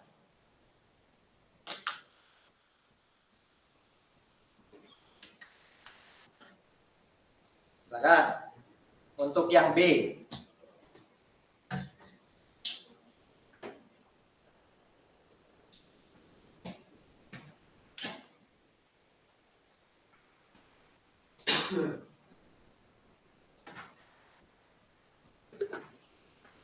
Ada pertanyaan yang B. Nah, jurnal A sekarang.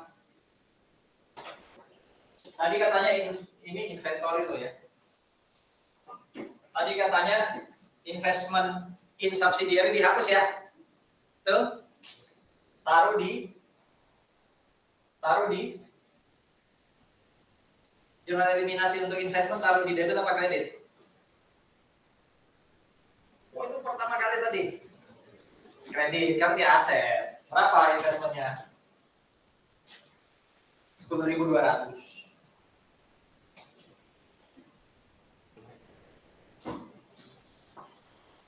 Nah, tadi ada unamortized excess. Itu temporary account, dia harus dihapus juga. Karena ini di kredit, hapus dia taruh di debit. 5, 4, 3, 3.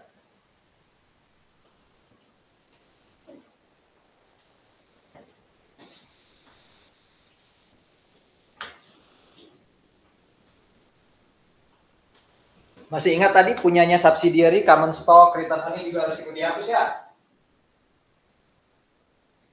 Common stock berapa tuh nilainya? 4.000. Punya subsidiary. Apalagi RE ya? Punya subsidiary berapa tuh? 900. Tapi coba lihat, benar nggak tadi 4.000 dan 900? Bukannya tadi 5.900 ya? Oh ada ini belum ya? Ini juga, ini kan bagian equity juga ikut dihapus. Oh ya ini betul ya, ada 1.000 ya. Paid in capital juga ikut dihapus. Paid in capital berapa? 1.000.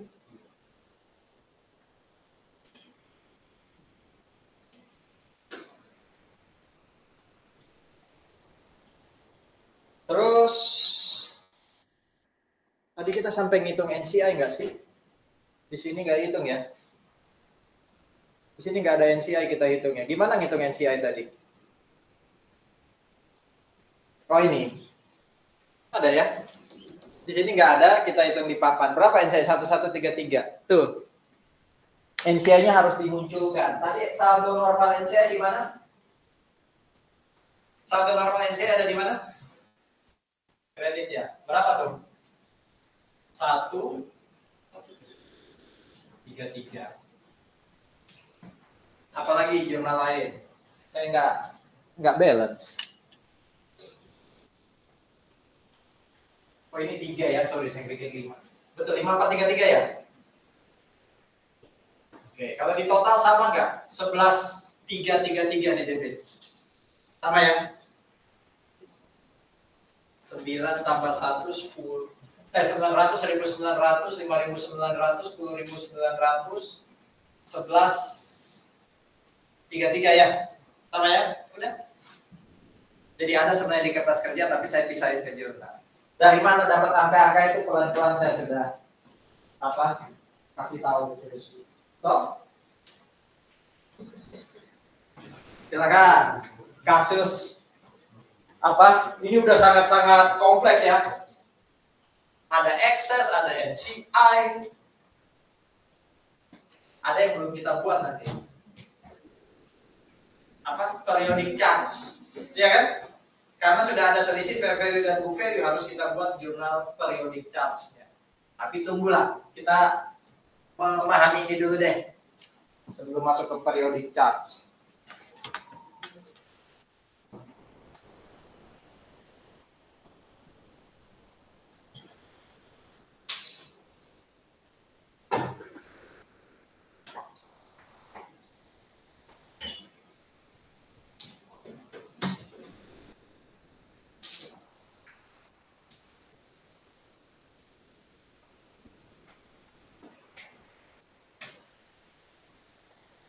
Ya.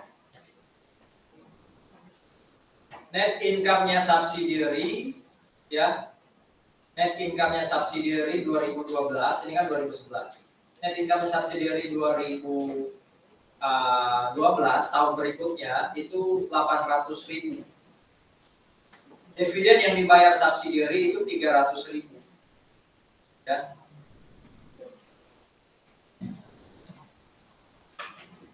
Berarti di tahun 2012, ini ada jurnal lagi. Saya hapus sana ya. Ada AB itu cara pasangannya kayak ini tadi, ya.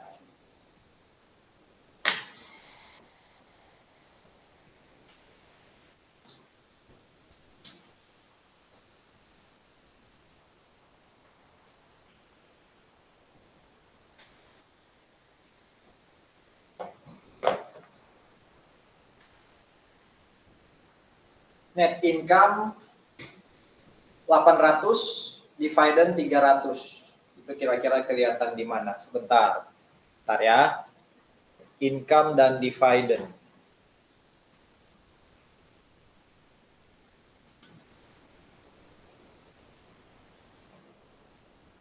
Investment awal dia berapa tadi? 2011 akhir 10.200. Tulis dulu. Investment 2011 10.200. Dapat net income punyanya S. Berapa net income punyanya S? Ini harus pelan-pelan nih yang kasus ini. Punya S 800. 800 kali kepemilikan kita berapa persen? Masih pakai yang 90% tadi ya? Ini kan? Berarti 90% kali 800 berapa? Berapa 90% kali 800.000? 720? Ya? 90% kali 800 berapa? 720.000. Ini membingungkan, ini apa 10.200 atau 10.200.000 itu 800.000 sebentar. Supaya sama satuannya. Oh, in thousand ya. In thousand. Berarti ini 10.200.000. Di sini dia bagi dividen 800, berarti di sini dapat 720. Kalau dapat, sorry kok bagi deh, punya income 800, so ini bagi dividen 300. Dividen dari S 300 kali 90% berapa?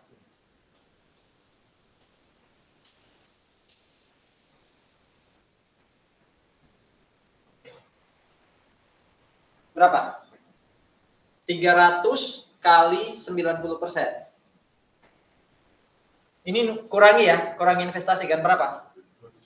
27. Tolong dong. Tambah, kurang.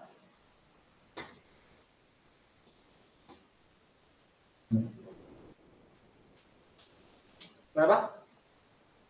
Ayo, tinggal di kalkulator. 9850. Hah? Ayo dong, tinggal di kalkulator kok. 10 650. Saya penasaran ini dari mana ini ya. 10501,5.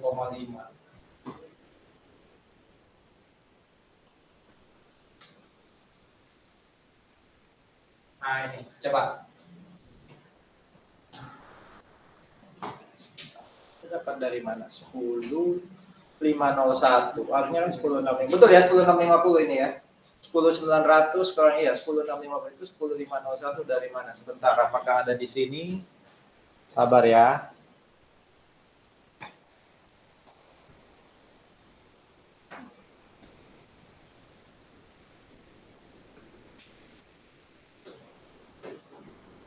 Kalau tinggal jurnal sih gampang aja, tinggal masukin ke sini. Tapi kita perlu tahu dari mana dapat 10.501-nya.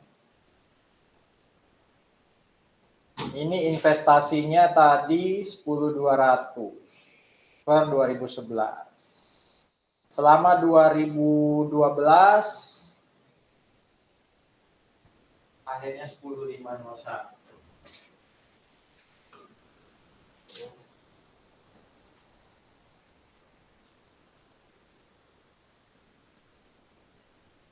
Dilupakan dulu bentar, nanti coba sambil saya cari ya di buku mungkin ada. Land 200 dari mana tuh? Land 200 dapat dari mana? Kalau tadi tahun pertama kan selisihnya berapa land? Ya 200. Ya kan? Nah, itu yang kemudian di tahun 2012 ya. Di tahun 2012 oke. Land yang 200 itu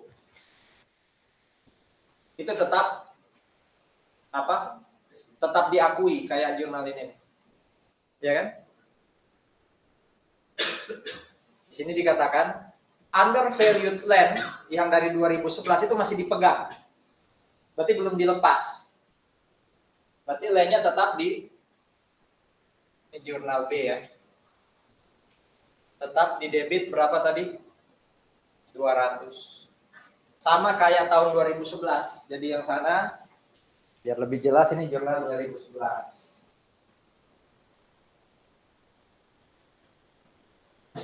Karena lainnya masih ada di kita. Ya, masih undervalued. Terus keterangan berikutnya. Inventory ya, inventory tadi berapa inventory selisihnya? 100. Ya kan? 900 dan 500. Itu kata-katanya apa? Sudah dijual di 2012. Ya, sudah dijual di 2012. Berarti inventory dalam kasus ini untuk yang tadi eksesnya itu sudah nggak dihitung. Ya. Ekses yang tadi muncul di sini karena jumlahnya ini 100 sudah nggak muncul lagi di 2012. Jadi nggak perlu di jurnal. Land kenapa masih muncul? Karena ada kata-kata tadi dia masih ada. Ya kan? Still held. Inventory yang tadi ada di 2011 100 itu sudah nggak ada di jurnal 2012 karena sudah di apa tuh? Sudah dijual di 2012. Jadi prioritasnya nggak muncul. Building tadi berapa? 1000 selisihnya tadi ya. Building tadi kalau kita lihat selisihnya di sini 1000. Coba 1000 Anda bagi 40. Itu kan 40 tahun katanya. Itu ya yang 1000 itu buildingnya. Nih, itu bagi 40. Berapa dapatnya? 25. Per tahun 25.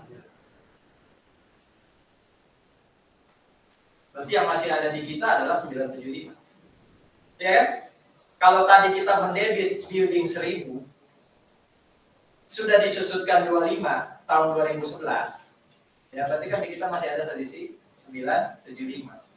Paham ya?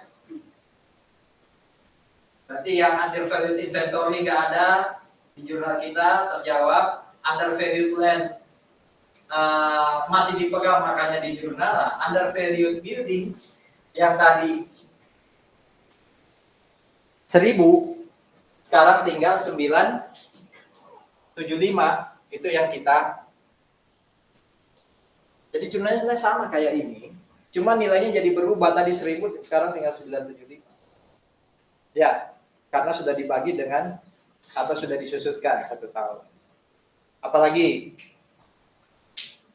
2012 goodwill masih sama ya, goodwillnya masih sama nih 4333.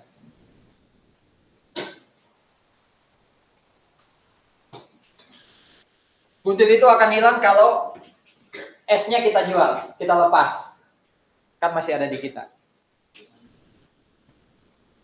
Equipment tadi 300. Berapa lama tuh masa manfaatnya equipment katanya? 5 tahun. 300 bagi 5 berapa per tahun? 60.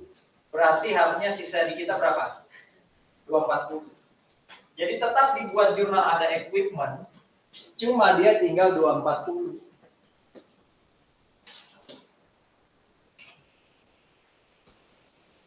Coba Anda baca kayak gini, tanpa ada dasar gitu kan jadi ini ya, pusing.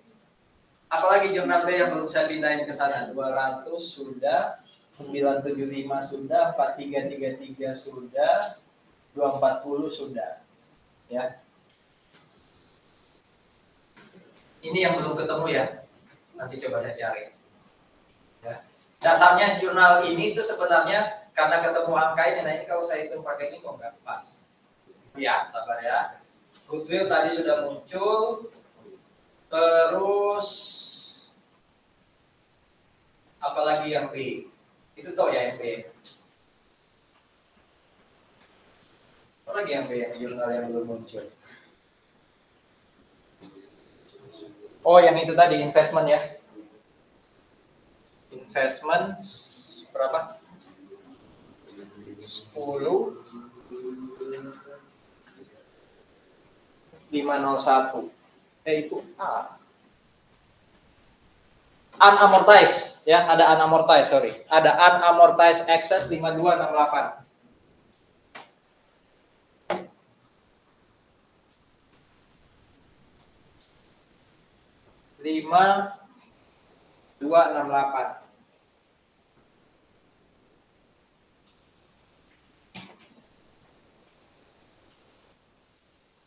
Tadi pertama kali kita muncul atau ngitung unamortized itu kan dari sini.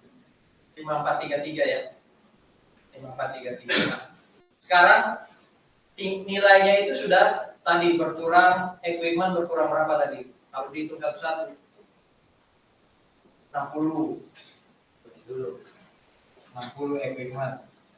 300 dia tinggal 240. Apalagi yang berkurang tadi? Inventory, ya kan? Inventory kan hilang. Betul, berapa?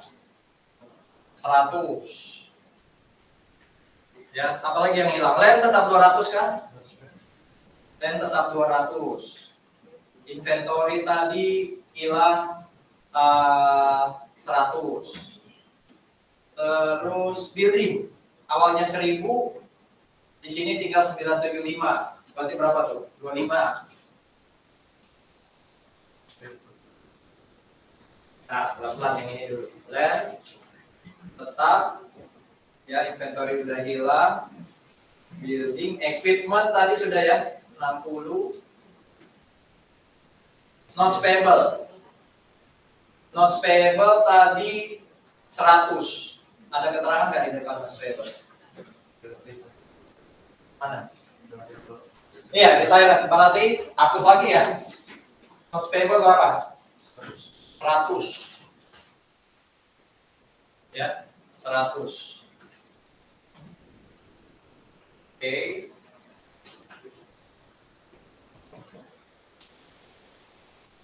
Ini lambangnya beda. Karena equipment ada di sini, ini berarti ini 100, inventory 100, building, apalagi yang berubah nilainya?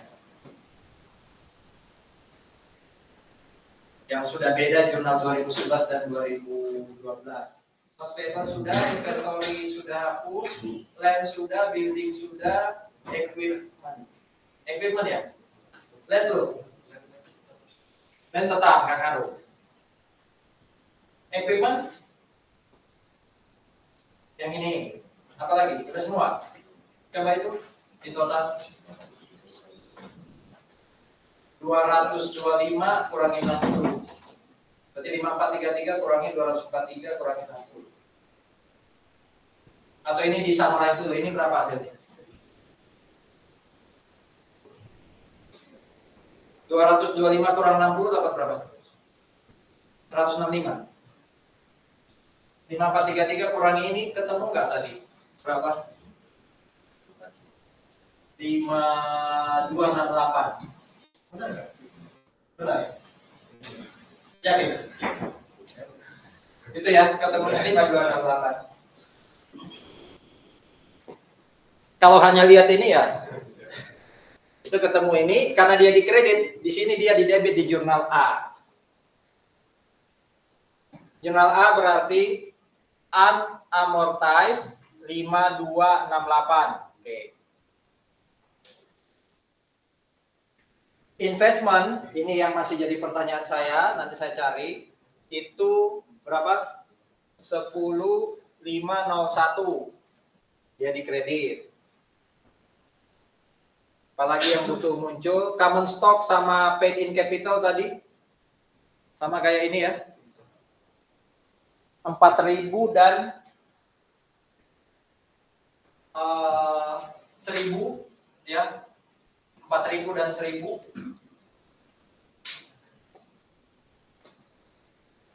Common stock 4.000, paid in capital 1.000. Kenapa return earning-nya jadi 5895? Oh sorry, kenapa return earning-nya jadi 1.400? Padahal tadi 900 di sini. Iya kan? Waktu 2011 return earning yang kita debit 900. Kenapa di sini jadi berapa? Return earning yang kita debit 1.400, kita tulis dulu ya. Tapi dari mana dapatnya 1.400?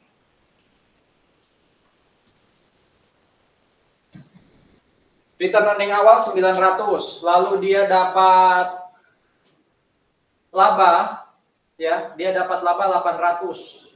Berarti berapa? 900 tambah 800, 1.700, betul? Lalu dia bayar dividen 300, berarti? Betul ya? Makanya ada return earning 1.400 itu dari sana. 900 tambah laba. Laba berapa? 800. Berarti 1,7. Terus bayar dividen 300. Berarti kan berkurang. Berarti tinggal 1,4. Itu dasarnya kenapa di sini return earning-nya yang didebit 1.400 bukan 900. 900-nya pilihnya 2011 ya. Secara jurnal sudah. Oh ya, ini dapat dari mana nih? 1166,5, berarti ada NCI lagi di kredit. NCI berapa tuh? 1166,5. Itu dapat dari mana?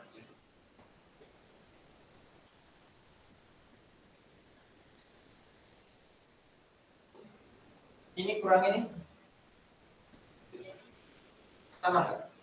1133 kurangnya 165. Ketemu nggak 1166?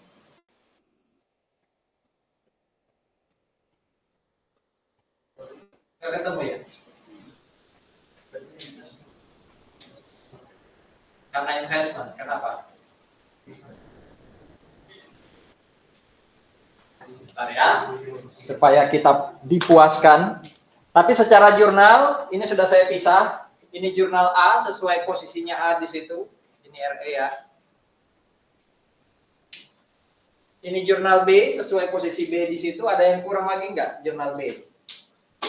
Saya sudah lihatin dari mana asal 200, 975, 433 dan seterusnya. Yang masih jadi pertanyaan adalah nilai yang 10501 ya, yang ini, dan NCI 1166. Tapi secara jurnal sudah balance ya. Ada di. Bentar, saya lihatin dulu. Dari mana dapatnya 10501 dan 1165. Sebentar.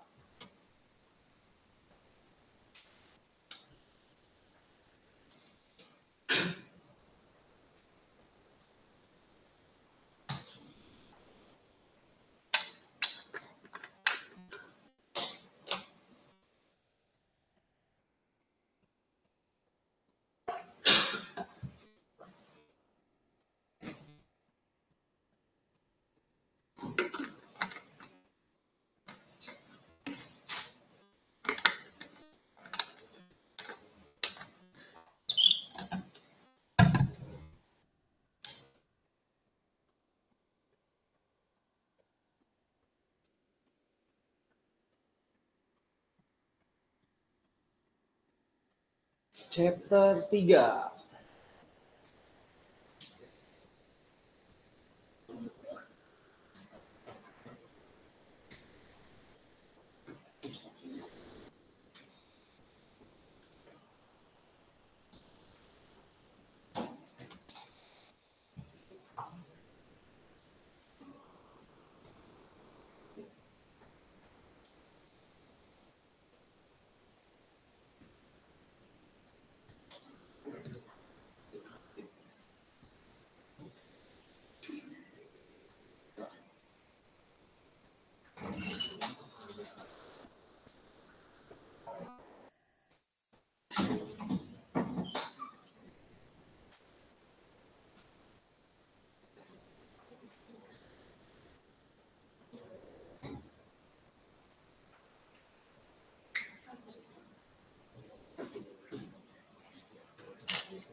Oh,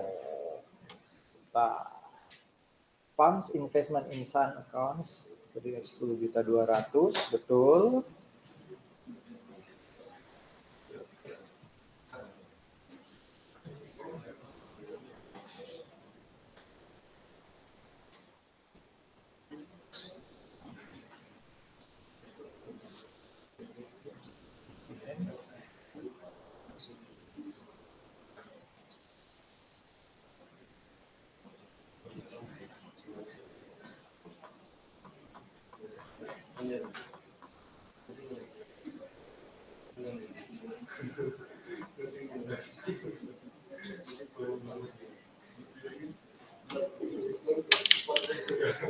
571.500.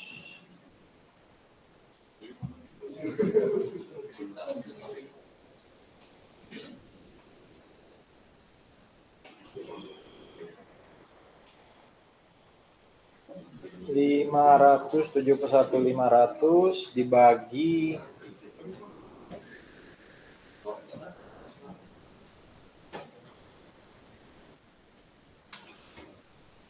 800.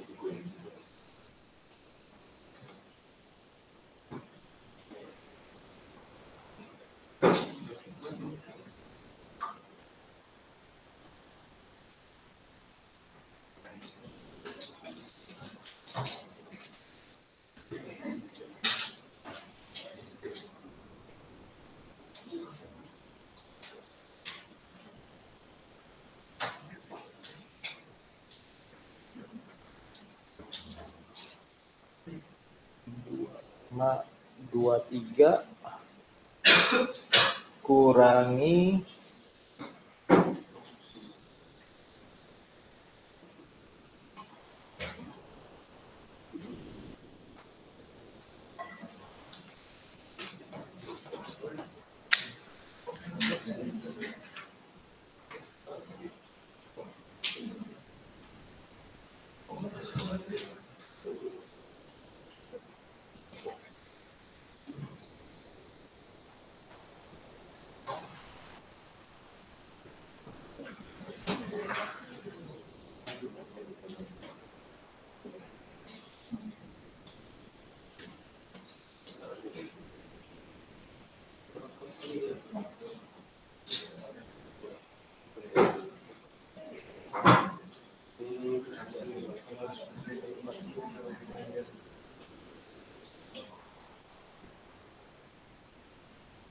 'Anda kalau punya PDF buku itu, coba buka nanti halaman, tapi ini saya tunjukin aja ya.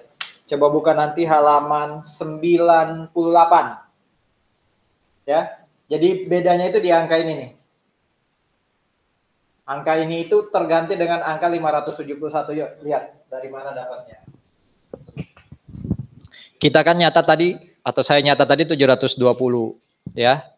Rupanya memang ada amortisasi dari atau istilahnya periodic charge untuk yang sebelum-sebelumnya. Contoh, tadi equipment 300 ya.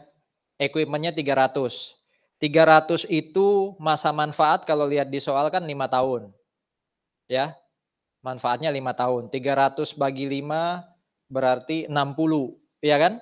60 dikali kepemilikan 90% berarti ada kenaikan 720 plus 54. Ya. Jadi angka ini udah benar kalau ini dividen udah benar. Karena dia berkurang 270.000. Jadi saldo awal 10.200.000 ini tepat, ini berkurang 720. Nah, ada hal lain selain 720 rupanya yang harus dipertimbangkan. Sekali lagi satu, equipment tadi ya. Equipment tadi overvalued ya, overvalued, maka ini investasinya harus kita sesuaikan, tapi ya kita akui hanya 90%. Ya. Kemudian inventory ya. Inventory itu langsung habis 100 di tahun 2012, tapi karena kepemilikan kita 90% ya, ini yang kemudian kita kalikan dapat 90. Land masih dipegang tadi kan, jadi nggak ngaruh. Buildings ya, nih 1 juta atau 1.000 dibagi 4 berapa? 225 ya, 250. Tapi karena kepemilikan kita 90% ini diakui hanya 22,5. Notes payable tadi katanya langsung hilang atau hapus 100, tapi karena kepemilikan kita 90%, di sini cuma 90. Ya. Jadi tadi 90 22,5 ditambah 90 itu dapatnya 202 jadi 720 tambah 54 kurangi 202. Sehingga income from investi itu bukan 720 tapi 571. Coba ini diganti jadi 571.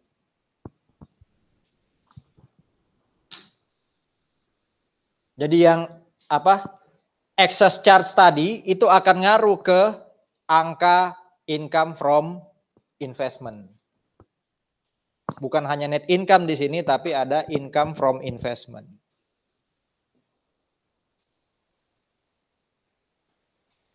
Di situ 571, ya otomatis kalau 10.200 ditambah 571.500 dikurang 270 nanti akan ketemu 10.501.500. Kejawab ya. Demikian juga dengan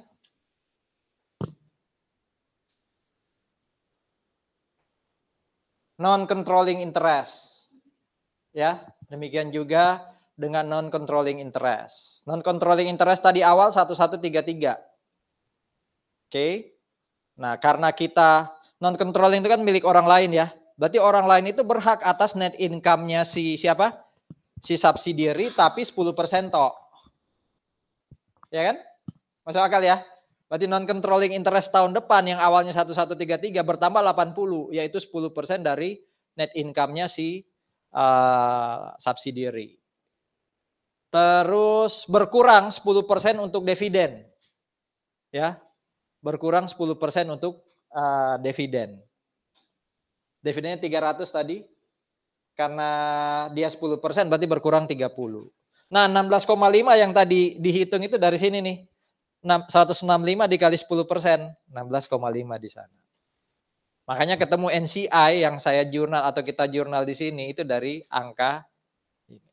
Anda bisa capture atau lihat aja buku PDF yang pernah saya bagi di Lentera. Itu asalnya.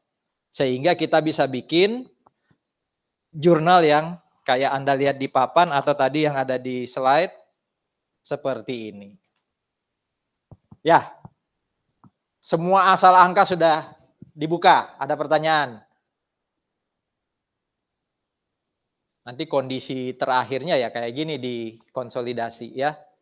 Induk, anak, dan konsolidasi nanti angkanya nanti bisa dilihat di PPT. Silakan. Sudah lunas tuh. Angkanya investasi dapat dari mana 10.501, angkanya NCI dapat dari mana? Sekali lagi di sini ada logikanya.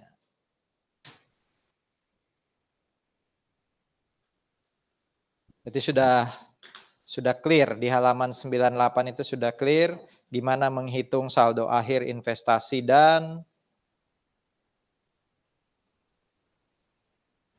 non-controlling interest.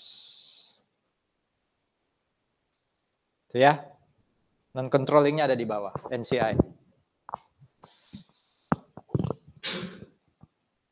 Tolong itu, BAP. Memang harus dilatih ya, dilihat dasar ngitungnya, biar utamanya muncul angka investasi dan non-controlling berarti ya yang jadi catatan kita. Kalau yang lain memang susah juga, tapi tadi pakai logika bahwa ada yang dilepas, ada yang disusutkan, ya itu yang kemudian masuk sebagai penambah atau pengurangnya NCI. NCI itu berarti sisanya ya. Kalau kita memiliki 80 berarti NCI bagiannya 20% dari 1.